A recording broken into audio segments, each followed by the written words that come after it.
One, two, three, four.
The Rabid Dog, indeed.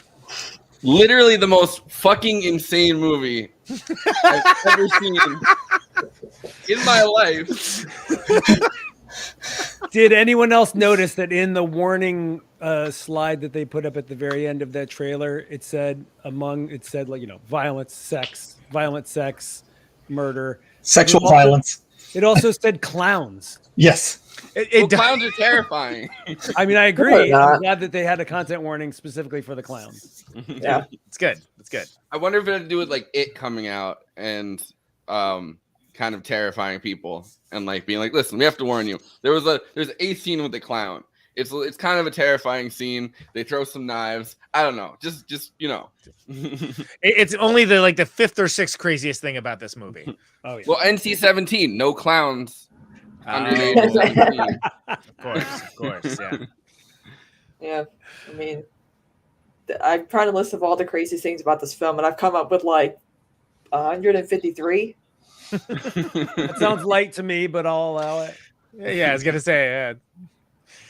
Well, but I mean, I put as the background, Japan just exploding at the end of it. But yeah, we'll get to I that. like you do. Spoilers. We'll get to that. This is Movie Night Extravaganza. I, of course, am Forrest Miller.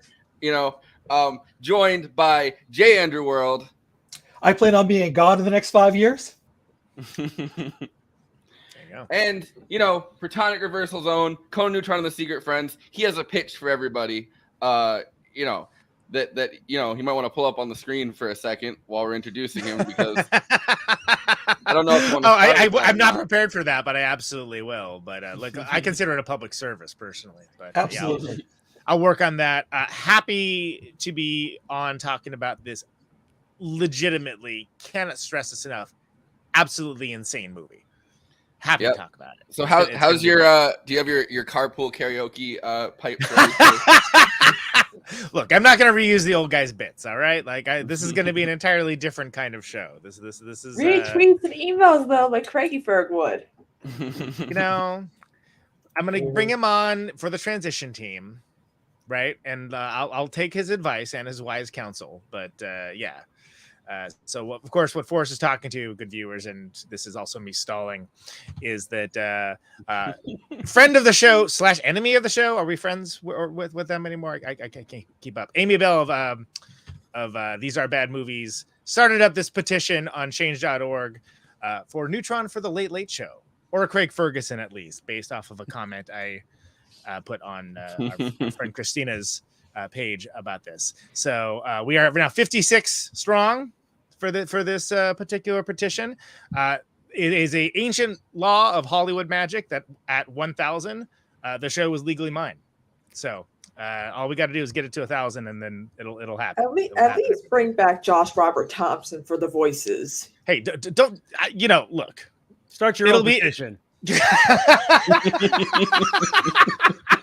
can hire Forrest. Let my man cook.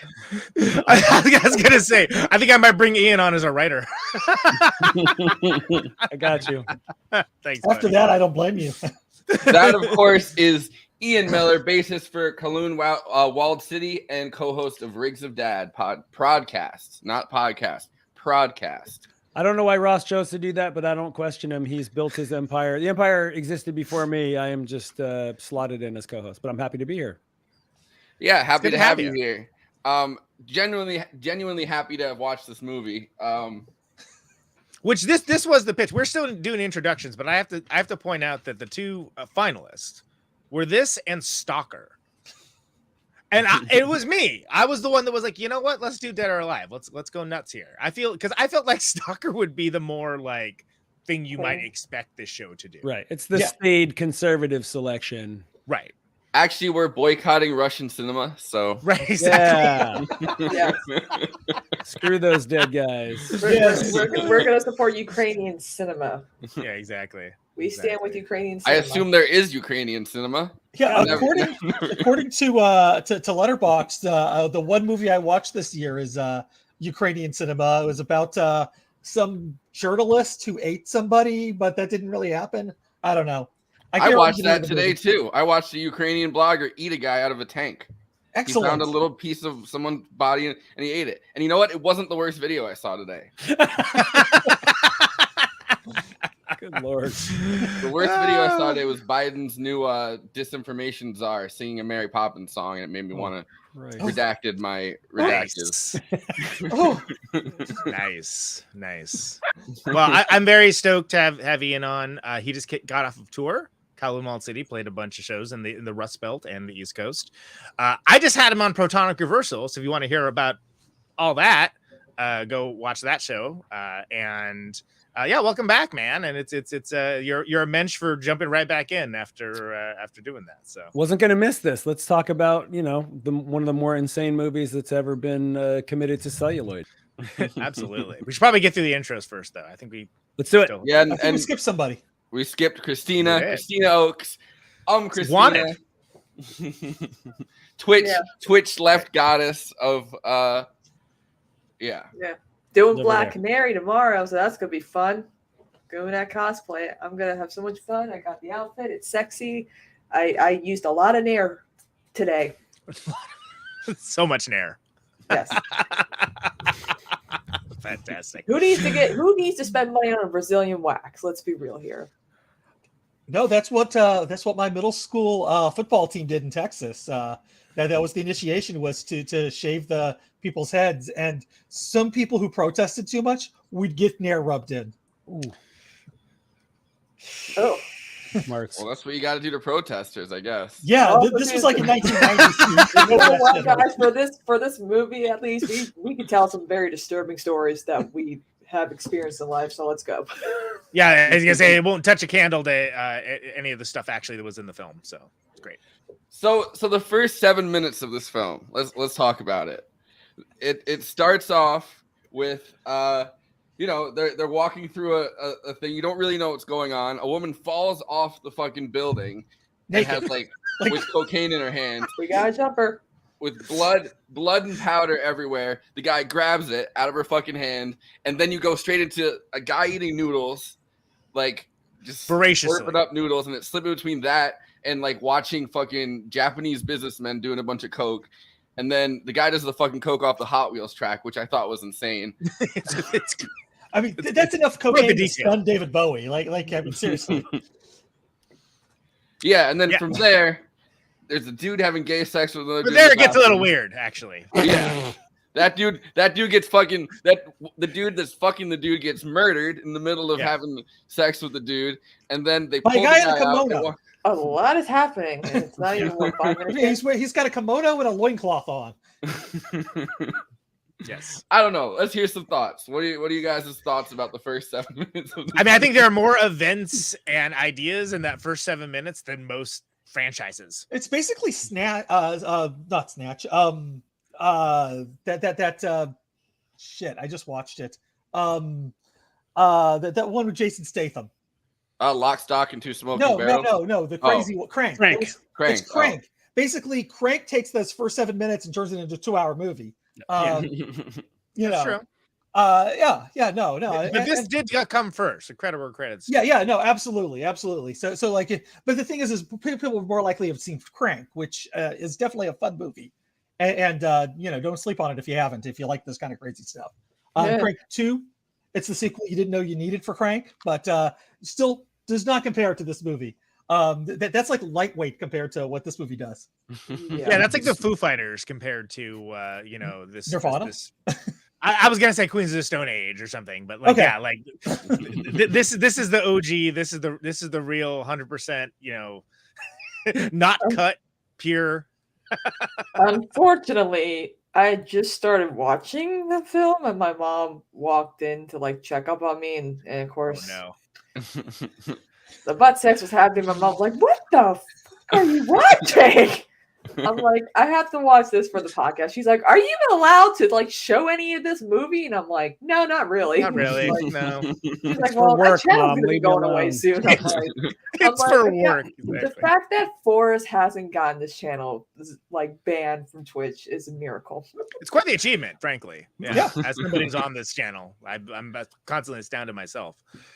So to me, the enduring memory of the first 8 minute sequence, because it really is, it's sort of, the film is like 2 8-minute, you know, bonkers sequences. You've got Crank in the beginning, you've got some crazy manga at the end, and Heat happens in between, right? Like the film, the Michael Mann movie Heat happens in between. But the enduring memory for me of the first 8 minutes is the Triad's boss. He's the guy who's slurping the 6 bowls of noodles. Somebody throws a grenade into the restaurant, and shoot, you know, a bunch of dudes come in and shoot up the place, and his stomach just explodes and noodles fly out toward the camera. I was going to call him noodle enthusiast is how I would. He's a noodle enthusiast. Clearly, he is very enthusiastic about the noodles. But like, so me sitting there in 1999 watching this movie in the theater, like, it was already pretty hectic to that point, but that was the point at which I was like, okay, strap in, buddy. This is some different shit. This is like not the typical Yakuza shit, like the what do they call it? V cinema that, you know, you may have been exposed to. This is on a different level. Yeah. And if I may just for a moment, you saw this in a theater. I did, yeah. Like, was it like the Roxy or something? It must have been like, it was. I think I may have seen it at the original Parkway on Park Boulevard. I know it well and lived 3 blocks away from it for many years. Yeah, long May It Rain opened up in a not nearly as good location, but still a going concern. Yeah, still going. Okay, Forrest, sorry, I just wanted to. You saw it in the theater, and I can't even imagine what that experience was like. There's like a weird punchline where Jojima, like the cop, walks into the thing and is looking around the thing and sees the noodles all over the fucking ground and goes, Sushi noodles must be Chan Fang. Like, that must be the Triad boss or whatever. Yeah. So, like, there's that instant fucking, like, TV detective, like, punchline that rips right off. That's, like, the first line you hear in the movie. Yeah. Yeah, definitely keying you into some, letting you know that this is being played for laughs. after you just saw 8 minutes of just the most dynamic action violence that you'll ever want to see. Yeah. And then it's like, oh, like it's going to be a little bit of like, memories of murder with some jokes now. Okay. And another insane part of this movie is that it's not just a triad, it's the Yakuza on one part of it. There's a triad. There's the Chinese gang that's coming in. They're also trying to make a deal with the Taiwanese gang. That's when the guy has the Russian roulette that he plays, and then he decides he's gonna do the last fucking bullet and blows his brain out. And then on top of that, Raichu's like his like gang is a totally different thing. It's it's like just a street gang. So he's kind of trying to take over a city where there's 5 different gangs, pretty much, like all vying for power. And then on top of that, you're following Jojima as a cop, just kind of, going through the streets. So it's like an insane combination of things. And the first time I watched it, I obviously didn't know who anybody was. Watching it the second and third time, because I watched it 3 times before this to try to get every detail down. Every detail. Yeah. Especially the gay bathroom sex. I needed to make sure that I can describe it. Really describe it. Really, I thought it was the woman drowning in shit. Yeah, the waiting. Actually, the second and third time I skipped that. Yeah, understandable. I think that was my limit. That was like where I was like, listen, I can't do that again. Yeah, I totally forgot about that and had lunch because my internet cracked out. Just finished lunch and that scene comes on. I'm like, oh god. That's like me. That's like me. I was eating ramen earlier, and then I was in the middle of watching the video of that guy eating a guy, and I felt sick because it just happened to be on Twitter. And Can you believe the last movie that we did was the Muppet movie? By the way, can we just bit of a tonal shift? Yeah, same energy though. No, really. Get yourself a show that can do both. Thank you. I could, you know what's funny? Like I can handle stuff like that. Like I'm just so desensitized. Like I remember being very, very young and watching Nightmare 5 and like Freddy feeding Greta her own, like the contents of her own stomach and eating spaghetti, and I'm like, okay, this is cool. This is awesome. Like, I can watch stuff like this when it's like clearly satire, which this is. So like I didn't really have a problem with this because it's kind of played over the top for laughs, I think. There is a sort of a genre of film. I mean, I think like Tetsuo the Iron Man kind of fits in that category too. Almost like an exploitation type of film. Yeah, body horror into exploitation. Like so some of that I can hang with, some of it I can't. Like I think Cronenberg usually is on the awesome side of that. The Human Centipede. People talk about that all the time, and I'm like, you know what's funny? I was imagining the scene in this where he's the scene with the clown where the guy's on the Russian roulette wheel. I was imagining that was the Videodrome thing. Where he's watching that and he's like you gotta watch this Videodrome. And then so I was imagining that like it's that, and he gets the fucking tape from that, and those two movies were connected somehow. I love it. It's a shared universe.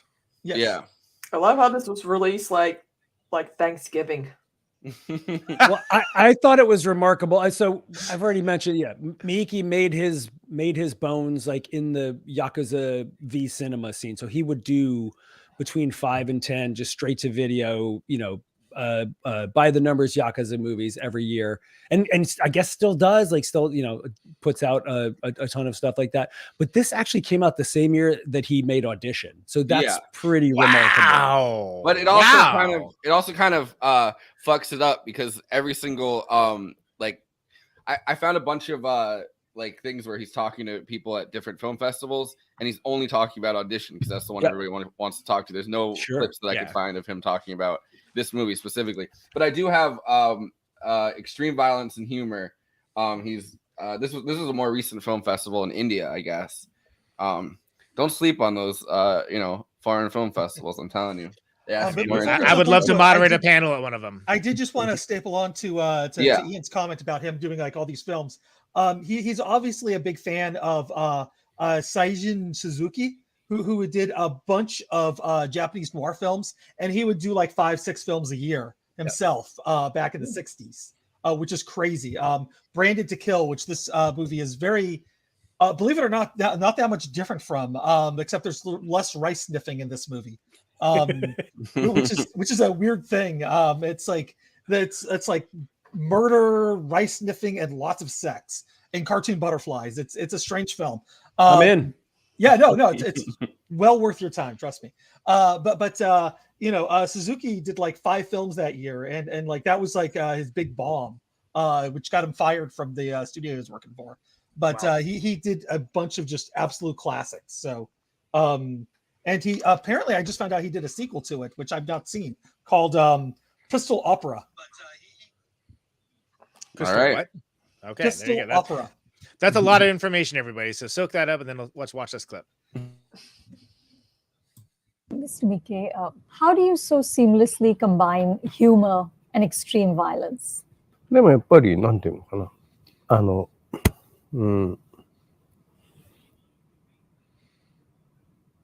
誰かを愛するとその人が欲しくなるし、要は手に入れたくなるでしょ。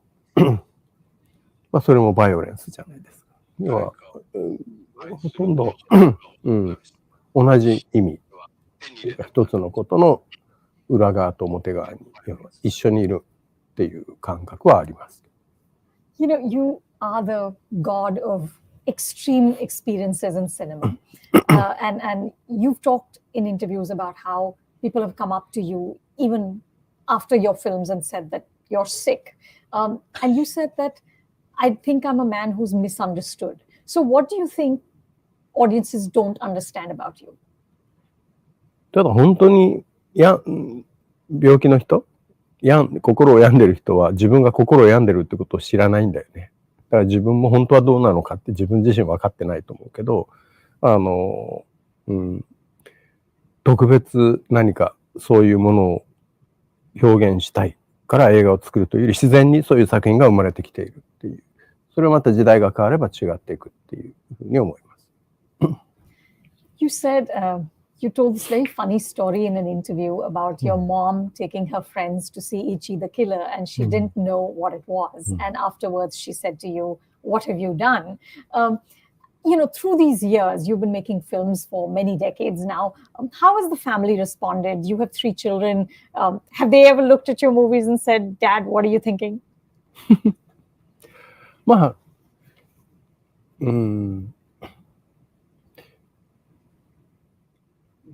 そうね。やっと子供たちももう大人になったので、自由に見ることができて、ただ割と優しく許してくれてる。まあ好きなようにやればっていうふうな。ただまあ父親母親はまだ生きていて、ただやっぱり学習してるので、映画のタイトルとポスターを見ただけで、これは私たちは見るべきじゃないっていうその直感はなかなか鋭くなってきているので、年をとっても人間ってちゃんと進化していくんだなっていう。It's a remarkable amount of self-awareness. And a fantastic outfit. Oh yeah, absolutely. There was a different interview that I didn't cut because the rest of it was kind of irrelevant to this conversation, where he said that he thinks the reason that he does so much violence in his early work is that he never got in a fight. He never punched anybody in the face. He never got punched in the face. So he felt like his lack of violence, he wanted to express what he thinks like violence actually is in like an extreme way, because he never actually experienced any of it himself. I am a staunch believer that if you don't get punched in the mouth at some point in your life, then you end up fantasizing about what violence is. And that this is a perfect example. It's very interesting to hear him sort of like confirm that for me, at least for his experience. Yeah, you either make a movie like this or vote Republican. To be honest, this is in a way that kind of reminds me of all the 12-year-old girls who write, erotica on WhatsApp and Facebook and like the weird alpha male porn and all that. Yeah. Like it's the same thing. It's the same thing. And I'm like, you're 12. Wait a few years. Right. Don't worry. But indeed, Jordan. Agreed. I do think it's interesting though to like have his parents have seen the first movie and been like, wait, what the fuck? Like, Yeah. Well, I love how it's phrased. And I suppose when we had this problem with Battle of Algiers too, right? That like in the podcast version, people are gonna be like, "What? I don't speak this language. What was being said?" But like my favorite takeaway in that, where being asked if, if his family members like see the movies and they'd be like, "Oh, see it," and be like, "Oh, maybe that's just not for me," right? I think that's how I am about most music. Actually, most art in general, I guess, is like, maybe that's just not for me. Fine. Yeah. Whereas in like, when I was like, 22, I'd be like, that shouldn't exist because I was a young dude. What am I gonna say? I mean, Japanese culture is a little bit different too because they're very family oriented and like, bringing shame to the family is a real. We talked about this in Mishima, right? Yeah. Like honor and like that being such a big thing. Yeah. And also Parasite, whenever I always kept talking about whatever religion that was. Shinto. Yeah. Yes, Shinto. But yeah, and I think that's actually it. Oh, sorry. Go ahead. Forrest. No. Go ahead. Sorry. I was just going to say that's actually, I think, a thread that runs through Dead or Alive as well. Both Ryuichi and was Jojima is the police officer? Jojima. Yeah. Both of them say, if you're not willing, paraphrased, each of them says separately. I think Jojima says he hates people who kill or exploit other people's for their own advancement, and Ryuichi says if you're not willing to die for somebody else, then you don't have any honor. And it's sort of I detected that as Miike saying he says, I can't two sides of the stand same those. I can't stand those who sacrifice others. Yes, thank you. Yeah. I write down things as I go.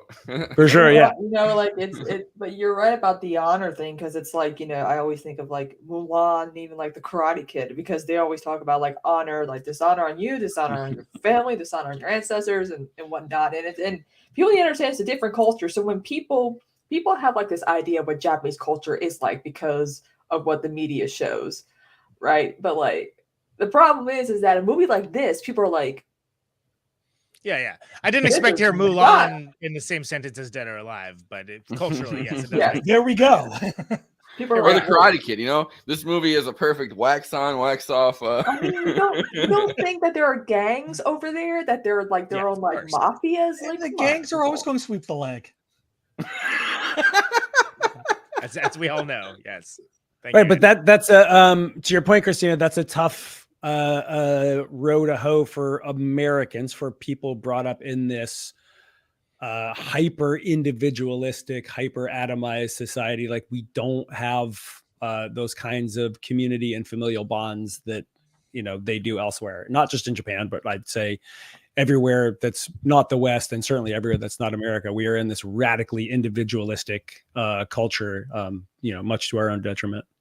Yeah, we have this thing called capitalism. Isn't it dandy, folks? Yeah. We love it. It gave you the iPhone. You do this, and then you have a show on Twitch. Curious that you would criticize capitalism. Remember, and yet everyone, stream online. Consumption under capitalism. If you feel bad that you have Amazon Prime, don't. And when we do talk about family here, it's a really to exploit like a family unit that we're kind of overly attached to. Yeah. And I hate to bring him up on the show because fuck him, Ben Shapiro went mask off with a tweet that was like, like the free market, really the major bond of the free market or something is the family unit, and like kind of went mask off for this was like 2 days ago, how like conservatives and capitalists think of families, right? Like it's not a bunch of people kind of attached to each other through this familial tie. It's like, oh, well, we can sell them stuff. We can sell them the nice house, in the suburbs. We can sell them this. We need the family unit to stay together because that is our unit that we're, that we're used to marketing consumption to. Right. As long as they buy my brain pills, they can exist. They can. And then they can talk really fast, and then they can go and they can argue with college kids and talk really fast. Now, Alex Jones is the one who sells penis pills, right? He sells all kinds of pills, man. It's what do you got? He's like the pusher man over there. Supplements. He's like a GNC plus the Mr. GNC that's down with OPP. I don't remember which I don't remember which episode we did recently, the description on it, because I was just like drunk and made a description for the episode that we were doing, and I was like, supplements available here for movie extravaganza. I think it was the Showtime of the El Sleazo one. yeah, and there was a significant amount of Alex Jones impressions, of which I was the ringleader on. I actually have look, people, I'll take culpability for it. I have a sound like bite of Michael Brooks and Sam Cedar doing Alex Jones, and it's like, what the fuck are you talking about? We're trying to sell supplements. Oh, yeah. And people are like, who is? I'm like, they're like, is that Alex Jones? I'm like, no, it's Michael Brooks and Sam Cedar. No, they did. Please send that to me. They did dueling Alex Joneses. So that was the two of them doing Alex Joneses. I gotta find that. I need more Michael Brooks in my life. God rest his soul. Well, yeah, Forrest was his producer. Well, holy shit, I had no idea. I did his book cover, so that's right. I was wonderful his man. and I would film his live shows, but I did his impression compilations, and that's where I remember I went deep into the majority of archives. And that rules. Yeah, so dueling Alex Joneses was one of the best ones they did. They just went back and forth for 10 minutes, just both Alex Jones. It's addictive. I mean, somebody please send me a link. That sounds wonderful. Also, too, I have Michael Brooks' book back there, and I tell my mom, I'm like, wait a minute, I know the guy who illustrated it. Nice. Right over here. Yep. Talking about some baffling stuff that nobody understands. Yeah, my mom's like, what is a cosmopolitan left? And I'm like, or whatever. I'm like, Mom, but just read the book. She's like, I don't read. I'm like, it's a book that's like this thick. You can read it in a day. Short. I'm a slow reader. Yeah, clearly. But yeah, we should get back talking about but I was also going to say, these are the choice pieces of facts that you're missing out on, Ian, by not being on Twitter, is to be aware of that guy, right? So God, yeah, what would I do if I didn't know that stuff? There was some impression yesterday that it was really funny that I'll find it if we do an after party, but it was this guy that sounded just like Howard Stern, and then this other guy that sounded just like Ben Shapiro going back and forth, and he tickled him and he went and I don't know, it was the funniest thing I've ever seen. But it sounds like something that would happen in this movie, though. Anything can happen in this movie. I mean, if we've established anything, literally all options are on the table for Dead or Alive. All options, including I'm just gonna throw it out there: the dog fucking. There was dog fucking in here. Oh yeah, there was. That's something that's so far into the. Did not have that on my bingo card. And he takes. I didn't even have a bingo card. It's played for laughs because they take the picture of the girl with the like the dog fucking her, and he's like, in the background of the picture, and he's like, come on. And it's just, I love the way Miike plays it so straight. It's just very workmanlike. It's like, no, you just got to jack him off. Just be gentle, okay? And like then he goes and like meets with the guy who's come to meet with him. But it's just like played so straight. It makes it so much more effective that way, rather than it's an average Tuesday at that house. It just is. They're just doing their bestiality thing that they do. I mean, people need to understand that foreign films have different, like countries have different media standards than America does, because like my grandmother, my Oma, she's German, would watch German TV and movies, and it's some like raunchy sex happening, and I'm like, Oma, you scandalous woman, what are you watching these people doing anal? She's like, well, it's the Wiggles. I'm like, what are you watching, girl? You watching orgies? And she's like, it's different over in Europe. I'm like, clearly so. Well, countries not founded by Puritans. Yeah. So something that I wanted to bring up with this is that we're starting our noir month, in a couple days. And this movie obviously has a very noirish element to it, kind of going around the streets. But something that I noticed about U.S. noir is that they're careful not to ever have and this is because of the Hays Code a lot of the time, but like not have the cops get their hands too dirty, right? And this movie does not give a fuck about that. Like he literally takes the money from the I think it's the Yakuza guy, right? Like I it's hard to keep track of which guy is which in the thing, because he's the last guy that's standing when they have the shootout. But the Yakuza guy, Aoki is his name. and he literally takes the money to pay for his daughter's life-saving procedure or whatever from him and borrows it, and they don't really shy away from that. And of course the other guy is completely corrupt. He's getting paid off to be there, the yakuza, like whatever, like cop, in house or whatever. But like both cops are kind of completely under the table on that. Yeah, complicit, if not downright dirty necessarily. There's a soft complicity, but it's especially more with one rather than the other. But yeah, that's very noir, right? I mean, that's like the complete lack of faith in like any institution. Everyone is corrupt. That's like a hallmark of noir. Imagine doing this movie for noir. When people be like, "This is the most honestly out there movie of the whole genre." This is the natural result of like Japanese noir. Like if you watch its evolution, this is naturally this is where it comes to. But you can also see a lot of anime influence into it as well, especially at the end. But like, I mean, if you've ever really delved into anime, I mean, like Overfiend, for example, is the Ratsukadoji, yeah. Penises flying around is about the only thing this movie didn't have, frankly. But. Which I'm surprised by, honestly. Maybe that was cut for time. Who knows?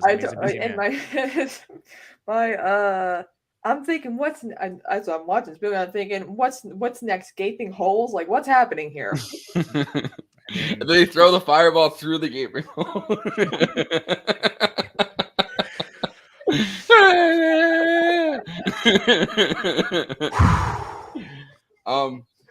But yeah, I just kind of found it fascinating though that I think that in the nice US, pivot, by the way, nice pivot. Yeah, go ahead. No, but I think in the US they would play his taking the money from Aoki as kind of a dark night of the soul, right? Like that would be the big inflection point. Sure, yeah.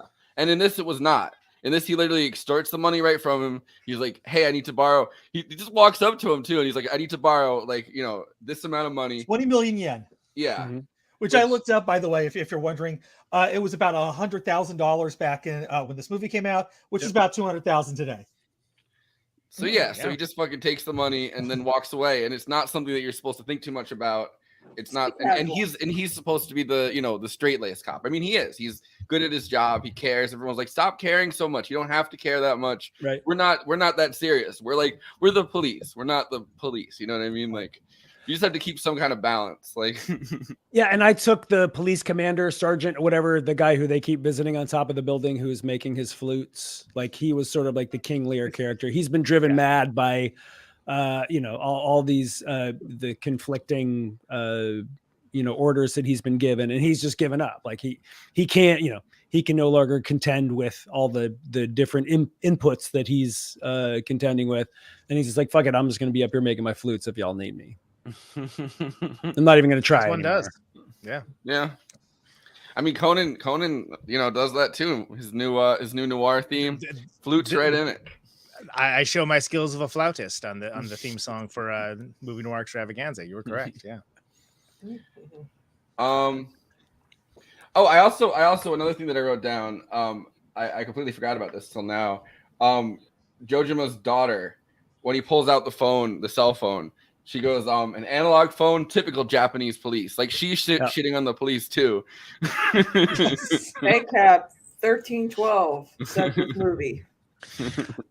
But in that and in the way the cops' relationship with everyone, when they're questioning the two fellows by the truck and the guy with the jumpsuit, I love that they're like chopping it up with them, like giving me all the information, and then when they find out who they are, then they're like, then they like take off in like separate directions, which is actually deeply hilarious. Legitimately, one of the funniest moments in the film is when the one guy with the crazy hair jumps down from the flatbed, but he's connected to something, like something gets hooked on his pants or whatever, and he's trying to get it off for like a solid 20 seconds. Yeah. Like I was crying, laughing. Like I don't remember reacting, even acknowledging that when I originally saw it, but when I watched it again this week, I was heaving laughing at how hilarious that was. Don't know if it was an ad lib or what, but it was legitimately one of the funniest things I've ever seen in film.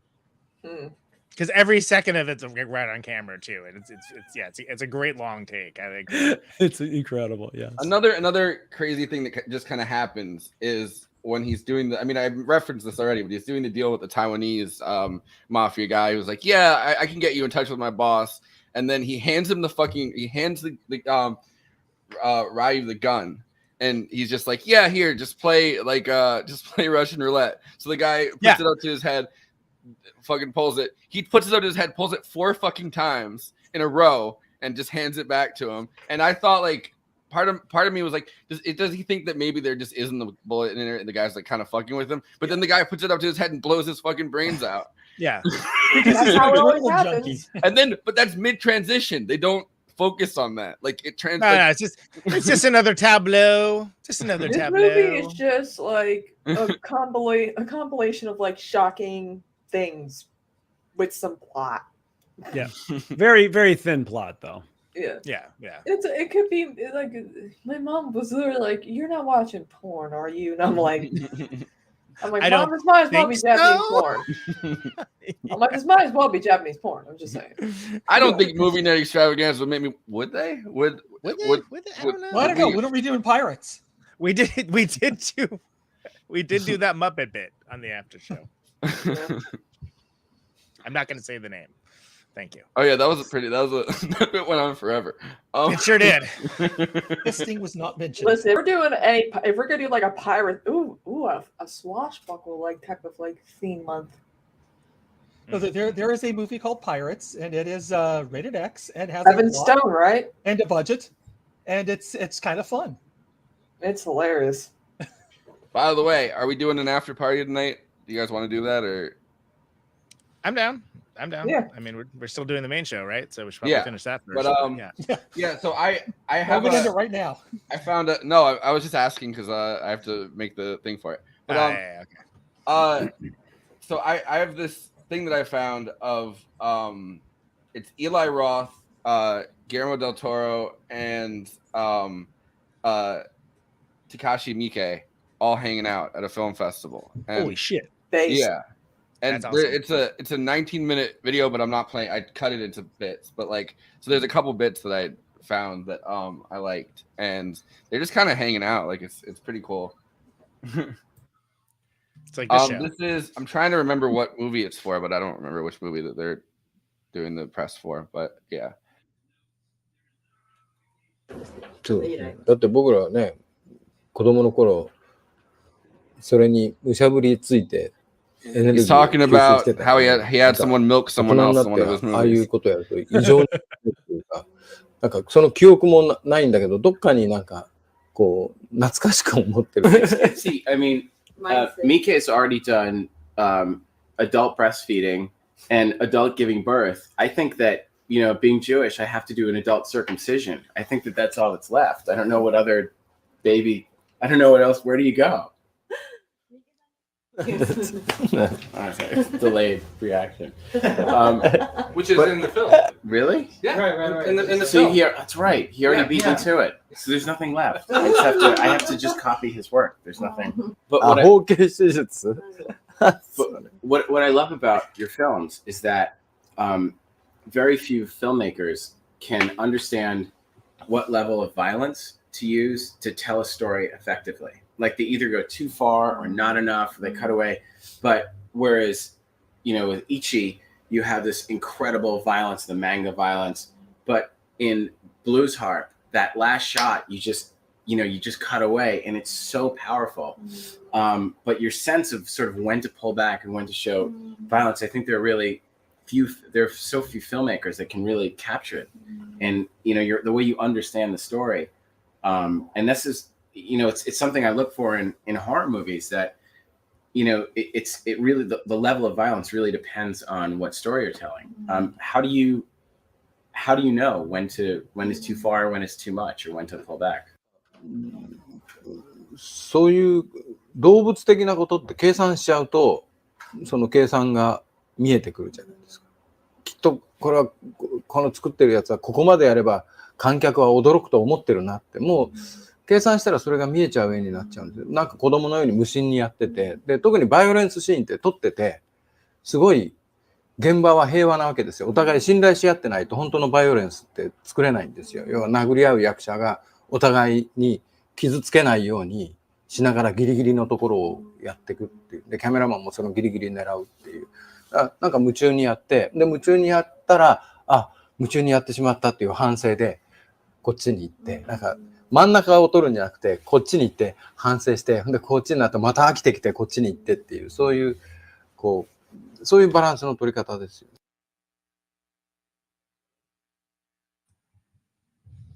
Man, that was so interesting watching him talk to his peers versus watching him talk to the press interviewer press person. Really a remarkable difference. Yeah, he seems like he's really just kicking it. Totally engaged. Yeah, it was awesome.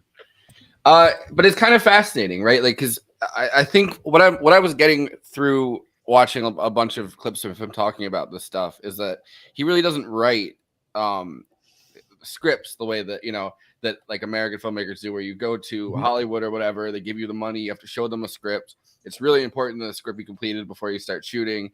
And, so he doesn't do it that way. He seems to write like kind of a plan, like an outline, almost like fucking Curb Your Enthusiasm or something. Yep.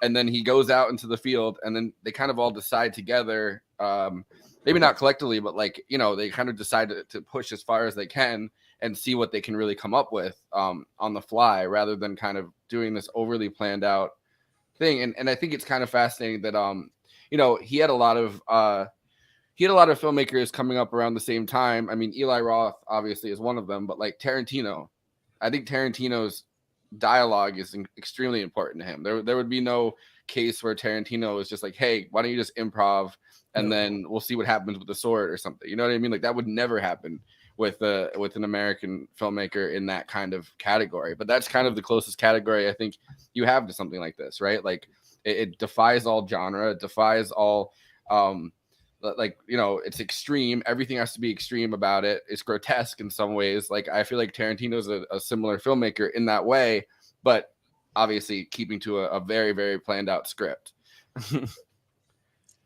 No, I think that's spot on.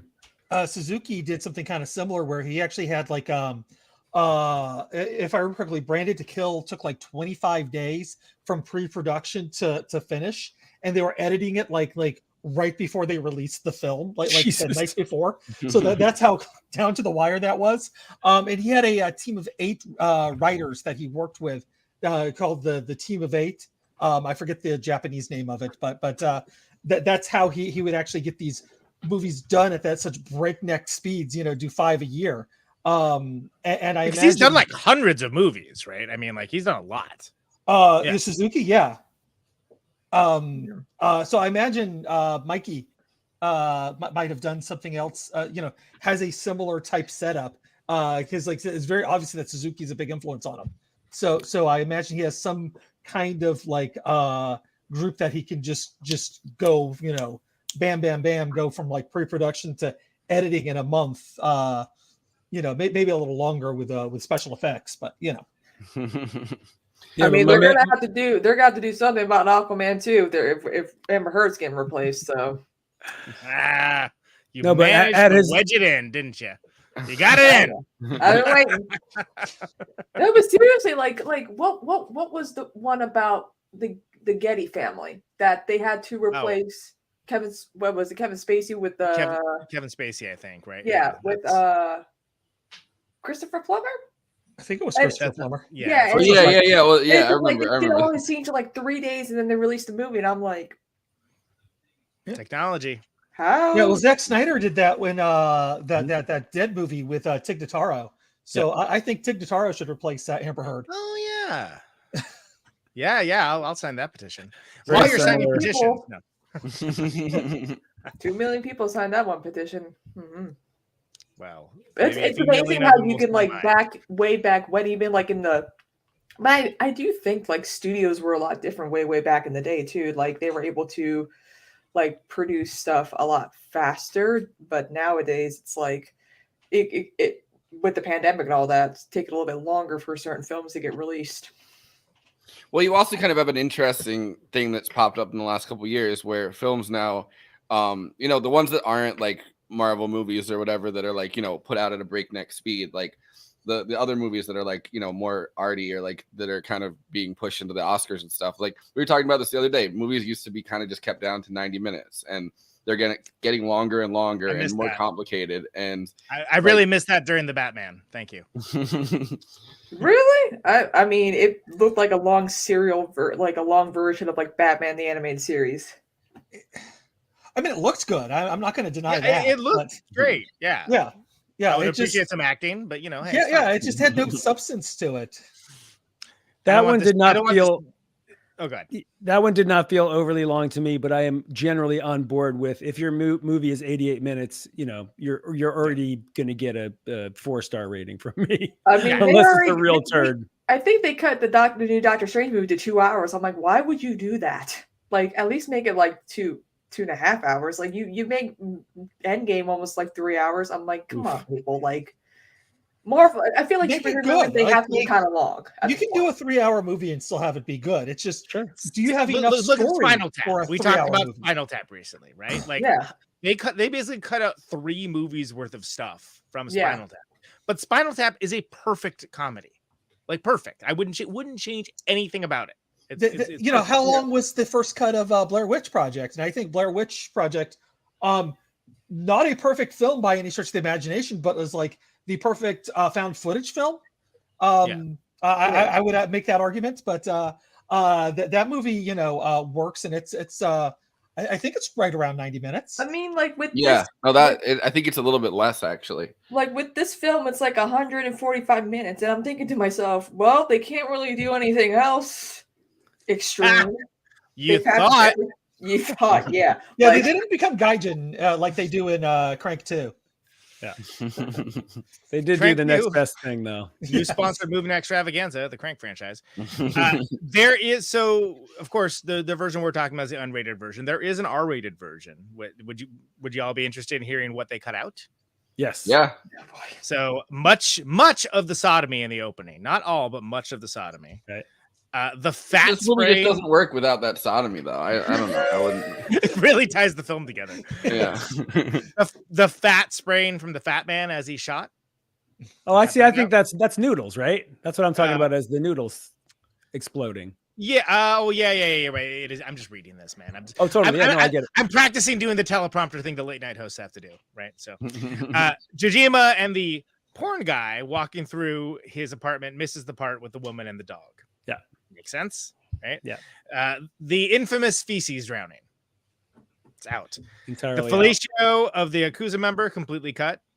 Okay. That's not even remotely graphic. Well, until she spits his load into the that was whatever.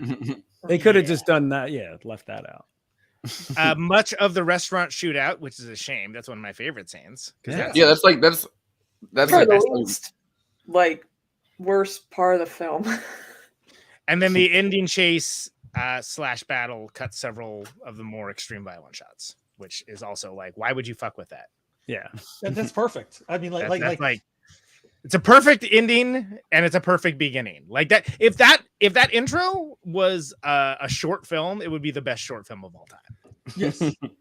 I gave it 4.5 stars, but I only deducted a half star because of the feces drowning. Yeah. No, but like I don't know. I feel like the first 7 minutes of this movie is a little bit like the end of Goodfellas, when you know Ray Liotta is just coked up out of his mind, and you're just like kind of in the car with him, and everything's fucking going really, really fast, and like, but it's like a 10 times more intense version of that, and you've never met the characters, so you have no frame of reference. Yeah, like you have no frame of reference, man. I didn't clock the movie. Couldn't care less if the aren't following at all. Just does not care at all. I will say the one thing this movie doesn't do is give the clown an arc, because at the beginning the clown's carrying the sawed-off shotgun. Yes. So like, you know, what's that clown's day like? I don't know. Yeah, no. Wait, isn't the clown the same? Isn't the clown the same guy that's like whacked out off drugs? That the clown's the same guy that's kind of whacked off drugs in the car with the girl that's like his friend. I didn't notice this. Like, the one that wanted to be, you know, said it was going to be a god in 5 years. Yeah, and then he's in his crew. He's the guy that as he gets shot, and he spins, and he gets shot. He don't know anything about him except for that he does a lot of drugs. He twitches a lot when he talks. He's the first guy to shoot at the guy holding the gun that ends up being like shooting Toji or whatever. And he's in like a lot of scenes. I actually did wish that they told us a little bit more about him. The only thing that you know about him is that he thinks that he can wait. I wrote it down. He has this weird line that he says to that girl where he's like, hold on. Like in 5 years, I'm going to be a god. Yeah, he says something. Yeah, it's something like that. Yeah. I mean, standard. Oh, he says, I want to make people happy. Lately, I've felt this electricity from deep space. And he's like talking about how he's going to transform into a god. And she's like, dude, lay off the drugs. And he's like, no, you're not listening to me. He later wrote Interstellar, actually. Sounds like on drugs. Yeah, Ian, what were you going to say? Oh no, I was good. Yeah, just to follow up on Forrest's point, that's a thread that's completely dropped. Like never picked up again. Like so much of this movie. The one thing that I didn't clock the first time that I saw it is that I'm pretty sure that this was not just an artifact. This looked like it was in the print or the theatrical cut or whatever. Before the very first shot of the movie is the two principal stars squatting in on a beach. Right. For several seconds. It's like the static shot of them squatting, looking at the camera, and then the 7-8 minute, and they count off or whatever. They go 3, 2, 1. Yeah. 2, yeah. And that's the beginning of that trailer. It's bonkers. Yeah. There's no explanation. Now, I think knowing what I know about the V cinema scene, those two dudes were, they were like the Bruce Willis and the Nicolas Cage of their day of direct-to-video stuff. Right. Like the two actors were, huge in that scene. So some meta commentary on something to have them count down the beginning of the film before we're even introduced to their characters, I thought was just another bonkers choice. Yeah. Another thing that I wanted to talk about, before probably at 9 we should go to the letterbox one-liners, and then because we're gonna flip to the there's this weird subplot where they're talking about the difference between kind of Japanese culture, obviously, which is an incredibly ancient culture, but this is at a time when it's kind of modernizing really fast, and Chinese culture. And there's the guy Kaku that's working at the Chinese restaurant, and he's like, I came to Japan before you were born, cooking at the stove, but even after 5,000 years, each day a different flavor. Can you understand that? Want to try 5,000 years of Chinese culture? I bet you've never tried it. And he keeps he has a whole kind of thing. And I feel like they're talking about the clash between Chinese and Japanese culture and this melding together and this the ancient roots of Chinese, cuisine that's not necessarily followed in Japanese culture. And it's kind of just this fascinating back and forth. But at the same time, you're kind of trying to figure out what the fuck is going on with this whole gang. And Jojima's just yeah, whatever. I'll eat your food, whatever. I don't give a fuck. Can we speed this up? Can we spare the soliloquy, please? Yeah. All right. Sorry, Macbeth. And there's more information you find out about pretty much any other character in this movie, and you just get that guy for one scene. But I like that because there is a cultural between Japanese people and Chinese folks that Americans don't realize it. That there's a the Japanese look down on the Chinese. Everyone looks down on the Koreans, which is a whole separate conversation. But I like that it sort of encapsulates that friction, that cultural friction. Even when they try to do the they're doing the gang powwow get together. Powwow's wrong word. You know what I'm talking about. Everyone's they're trying to do some business, and they're doing their best to not offend and to find common ground and stuff along those lines. That's all very ingrained in culture for centuries.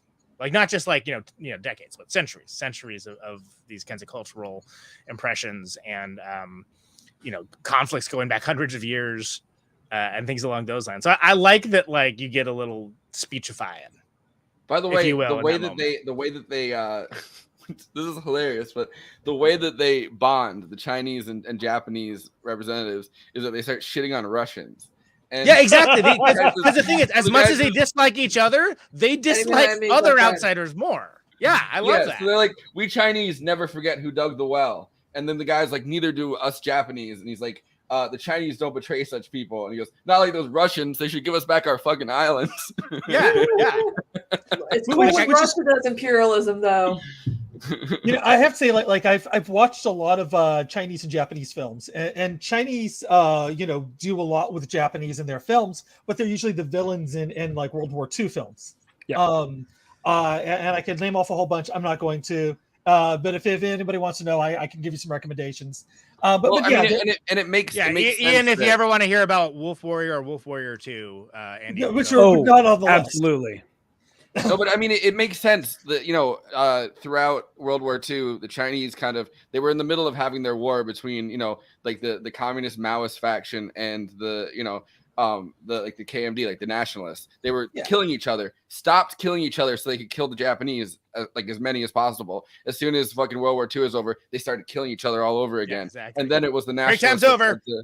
Yeah, no, literally. And then it was the nationalists that fled to Taiwan, which is what you know, and then they turned it into kind of a fascist country for the next 30 years because that's kind of what they wanted to. Yeah. But Japan's movies, you know, usually at most in Japan movies, and if in China they're not making the you know, Japan being the bad guy because it's not set in World War II, it's like, oh, the Yakuza is here to make a drug deal and that's about it. It only gets like mentioned that way. This is the first one I've really seen that kind of delves into that culture and and there's not that many films that really do this unless you get into some of the artsy ones, which I really don't watch, so I don't know.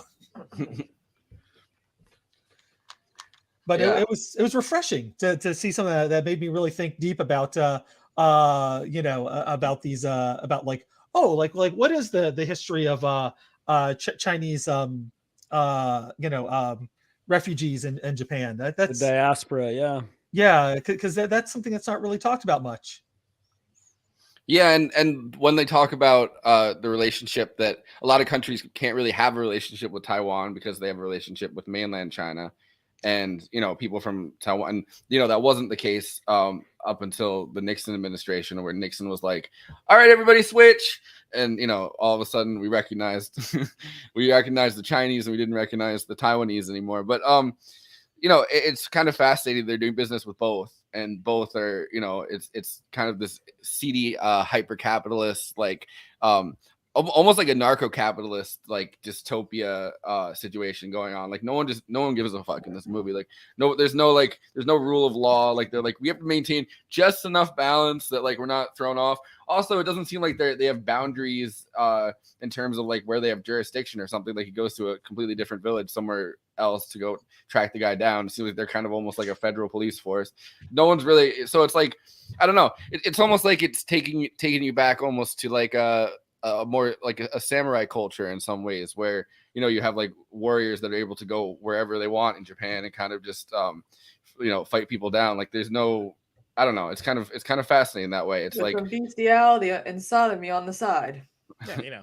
For who? Well, I mean, to be fair, Japanese noir did kind of like develop alongside the samurai films. So like, yeah, it totally makes sense why you feel that way. And there's a lot of crossover. I mean, Kurosawa, you know, did Stray Dogs and did a couple other noir films. So legitimately my favorite Kurosawa film, like over any of the classics. I love Stray Dogs so much. Really? We almost made the cut for Noir Month. Almost. Awesome. It's the brightest noir you'll ever see, that's for sure. Which we almost would have invited you on for that one if it had made it. Darn. Did I misplay my hand? There were some tough choices. Like, I mean, and people are gonna be mad at our choices no matter what because their favorite movie won't be in it, right? You know, like, but it's whatever. Some of my favorite movies aren't in there, so you know.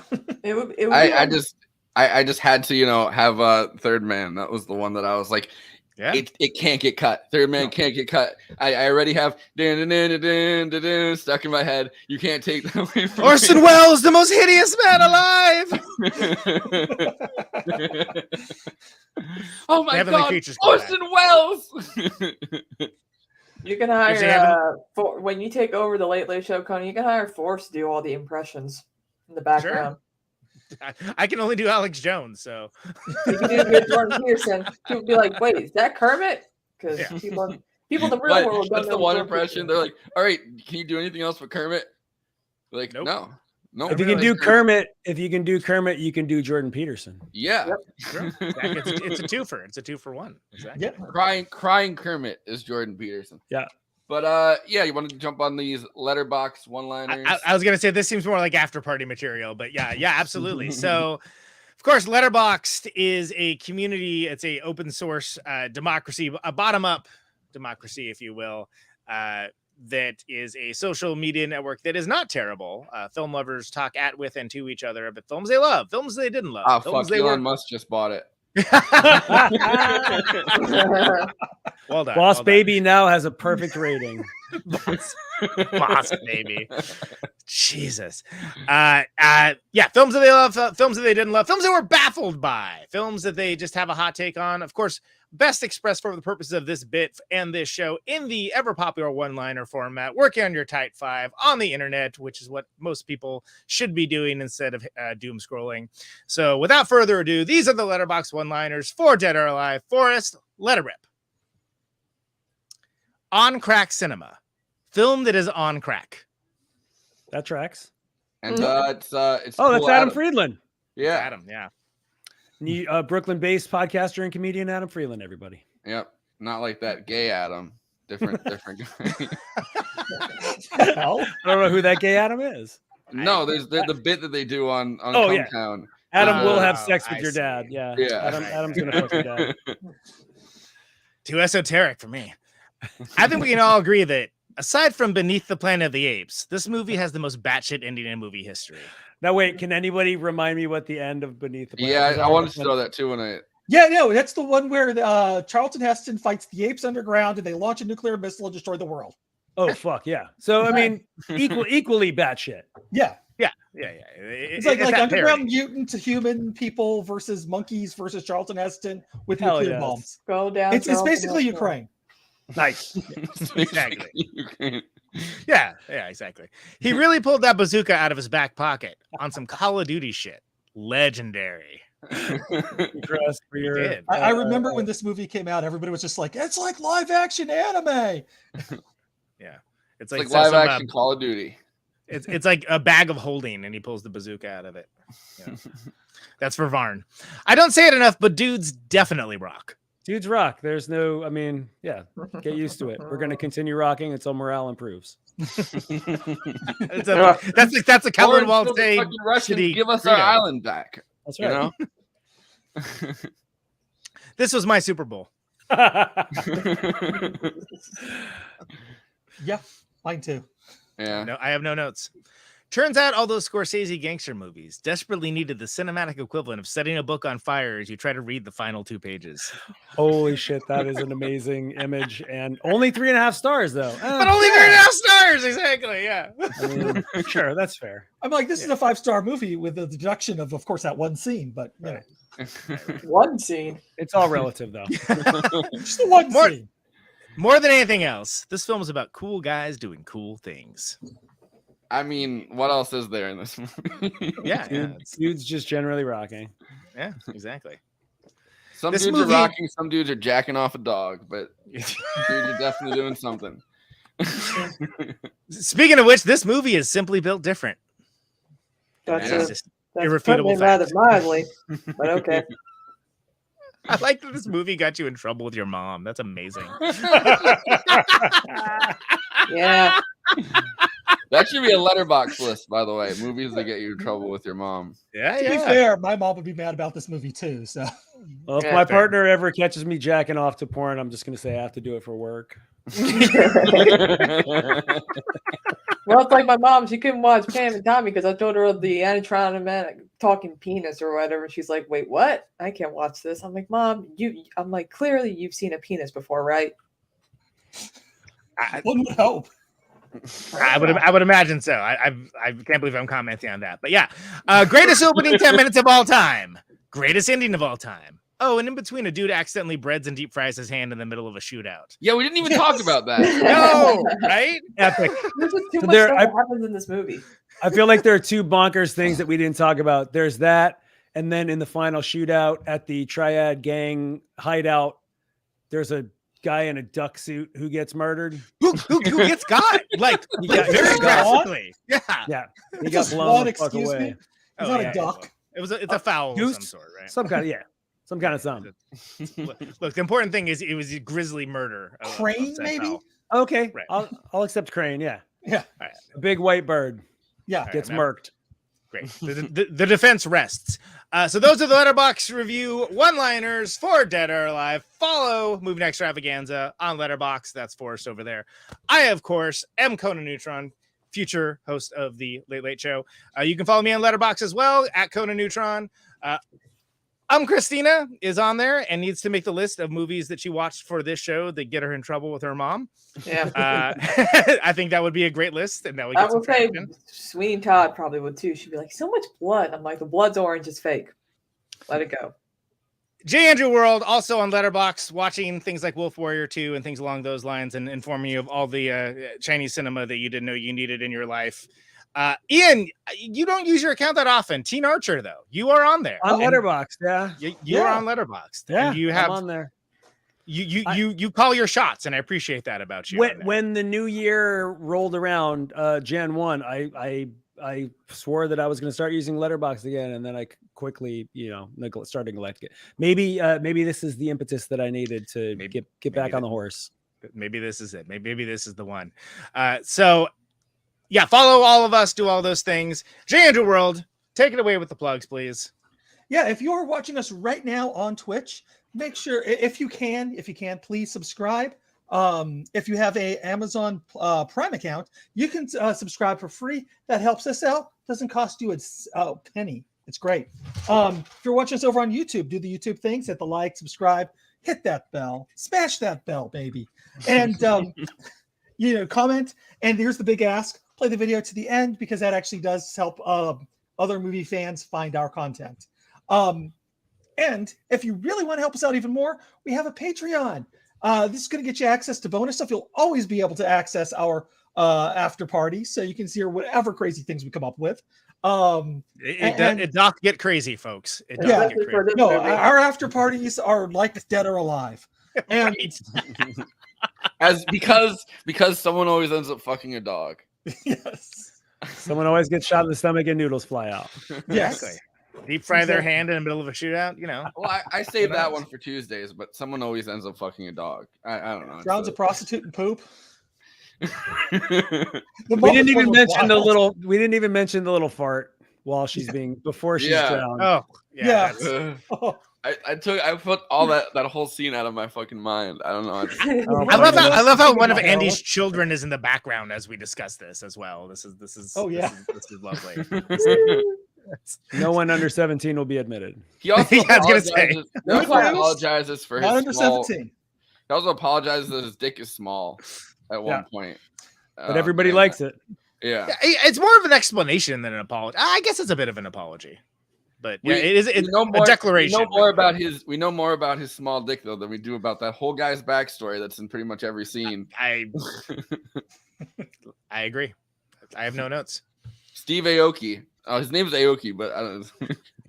Probably not. Steve. Hey, before we finish up this whole bit, merch. What's Andy's still attempting to finish? Yeah, merch. merch. My man coming soon. So that's all I gotta say. All right. Yeah. So MovieNightExtravaganza.com as well. We should probably start mentioning that. And then also there's a Reddit, so you can go get radicalized and also upgrade our episodes. And we have a Discord coming, I guess. It's there. It's there, but it's coming. I'm going to be working on timers, okay, for you guys, so that people can Discord, so people can know the Discord link and they can join the Discord and stuff like that, because there's things I'm trying to do. Yeah, I mean that's fantastic. I'm trying to spread some Discord among my community. Yeah. Some John Delancey.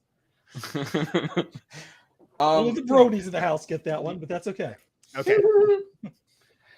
But I think your humor can't get any more niche. You pull out something like that. It's always surprising me, Jandy World. But yeah, so getting through this. Final thoughts, starting with you, Ian. anything we didn't mention? Anything you want to bring up for a final thought on this? We're gonna probably hang out for like 45 minutes or an hour, so we're gonna talk about whatever else we didn't. But cool. I mean, yeah, I'm unfortunately I'm not gonna be able to hang for the after party, so I will give you my final thoughts now. When I saw this in the theaters in 1999 or 2000, whenever I saw it, we talked about the first 7 minutes being just like this incredibly dynamic thing. And then the middle bit is like Heat or Hanabi or Sonatine or like, one of those Beat Takeshi movies, like fairly with a couple of very marked exceptions that we've already discussed. Pretty straightforward, like Yakuza stuff. And then with the bonkers anime ending. So when I saw that ending initially sitting in the theater, I had to sit in my chair for what felt like an hour, but was probably only for a couple of minutes. And, I was much younger. I hadn't been exposed to a ton of world cinema. I hadn't probably seen things like Tetsuo or anything like that to this point. And so I just sat there for like 5 minutes or however long it was and just went, what the fuck did I just watch? And like, it broke me like in a kind of a profound and I would say good way much in the same way that, you have that sort of ego death when you take a large dose of psychedelics or something. It wasn't like actual ego death, but it was like some sort of brain death where my brain just broke and expanded outside of the container that it used to inhabit. So I was like, yeah, okay, you can do all this stuff apparently in film. And it just sort of, it woke up my consciousness to the possibilities of film that I hadn't been aware of before. And so I think I went out in very short order and sought out, Audition and then Ichi the Killer and all of the great Miike stuff. That's not the, direct-to-video Yakuza stuff. He's one of my favorite directors. I think he's very talented. He's a visionary, as you saw from the clips, the interview clips that we watched. He's absolutely brilliant. And so thanks you guys for humoring me and watching this batshit movie. Yeah. Glad to have you on, man. It was I feel like I had the same kind of almost ego death experience watching the end of that. I've watched it 3 times in the last 3 days, and every single time it got more fucking insane. There's definitely stuff that I didn't notice any of the first few times that I saw it that I noticed this time, like that initial countdown thing and the fucking swan getting killed. Like there's just so much insane stuff that it absolutely rewards you on multiple viewings. If I can, before we move on, since we kind of didn't do it in the intro, let's just mention the Kowloon Malt City has a new record out. It's great. Go get that. Bandcamp or the other places that are not Bandcamp that are less good. Ian is, of course, on the Rigs of Dad podcast, which is one of the only movie shows I actually enjoy listening to. That's not this one. It's one of the rare times I'll actually say that. Thank you, Conan. And interesting times, gang. There's Strange Light. If you want to know more about Ian's musical endeavors, listen to the now classic Protonic Reversal episode of like 3 weeks ago. When did we do it? That sounds about right. 3 weeks ago, yeah. Which we'll link in the show notes because now Fantastic. People on that show are aware of this show. So maybe. By the way, it had 69 views when I looked at it earlier. Hell yeah, that's so nice. Nice. But Kristina, do you have some final thoughts? I kind of wish I could erase this movie from my mind, and that's all I have to say. Harsh but fair. All right, Conan. Well, this, like I said, this was a conversation between Ian and I for what movie we want to bring him on. When we bring on, I'm gonna open it up a little bit here. When we bring on new folks, oftentimes we'll ask them to pick the movie. So we want to bring people on to discuss a movie that they want to discuss. And this was not the safe choice. And I stand by my decision because I think this is a bonkers movie. And I was familiar with it. And I knew that the ending was a little crazy, but I had no conception of what I was in for watching it. And I did enjoy it, but I enjoyed it in a way that I'm gonna have to think about this like a while because there's so many conflicted feelings about it. But ultimately, like when you think about it in terms of a movie being successful at the thing it does, it's absolutely successful at the thing that it does. And it actually makes me want to watch more of his films. the thing that astounds me the most, and that we did not talk about, there are not one, but multiple sequels to this. Yes. Which blows my mind. Two, I can recommend strongly. 3, not very good at all. And you will also be very confused watching the sequels because the actors return, but playing different characters entirely. See, that's okay. So that takes away some of the mystery of like, I don't know how you make a sequel to this because the world is destroyed. Right, exactly. So yeah, what happens? Well, now they're in Korea. Right.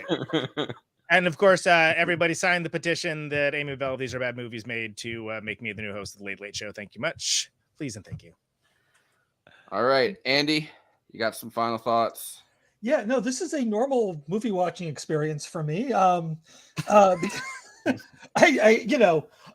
like, you look at my letterbox. It's like, there's a movie about dolphins trying to assassinate the president. Sign me up. Yeah. It's a constant, constantly like that. But anyways, this was a lot of fun because I have not seen this in probably over 20 years at this point. So I've forgotten almost everything about this movie.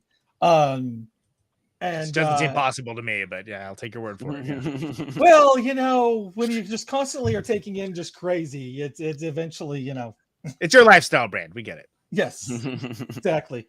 But it is really great to be able to watch this again and really, because I don't think I've ever actually really sat down when I watched it last time. I think I was watching it with friends, which is a totally different experience, as opposed to watching it alone at night after your children go to bed. I was when you watch it with the friends, did they turn to you afterward and say, "Why did you do this to me?" Or do they just turn you off? No, I didn't even. I wasn't even the one who played it. That's the thing, Yeah, like I said, I'm still blown away. Seeing this in the theater had to be astounding. Yeah, truly.